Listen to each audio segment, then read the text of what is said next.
A bag has a 3 red 2 blue 1 green balls. Probability of picking of blue. ఏమంటున్నారండి, ఒక bag లో 3 red balls ఉన్నాయంట, 2 blue balls ఉన్నాయి, 1 green ball ఉంది. Probability of picking of blue.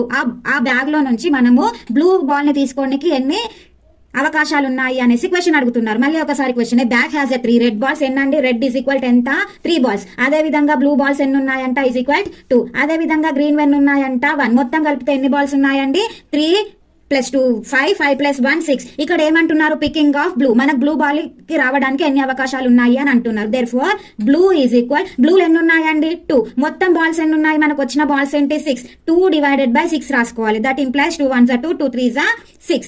అర్థమైందా అండి? ఏమంటున్నారు, రెడ్ బాల్స్ 3 ఉన్నాయి, బ్లూ బాల్స్ 2 ఉన్నాయి, గ్రీన్ బాల్స్ 1 ఉన్నాయి. మొత్తం అన్ని బాల్స్ కలిపితే ఎన్ని బాల్స్ ఉన్నాయండి, 6 బాల్స్ ఉన్నాయి. మనకు బ్లూ రావడానికి అవకాశాలు అడుగుతున్నారు కాబట్టి బ్లూ బాల్స్ ఎన్ని ఉన్నాయి, 2. అదే విధంగా టోటల్ బాల్స్ అంటే 1/3.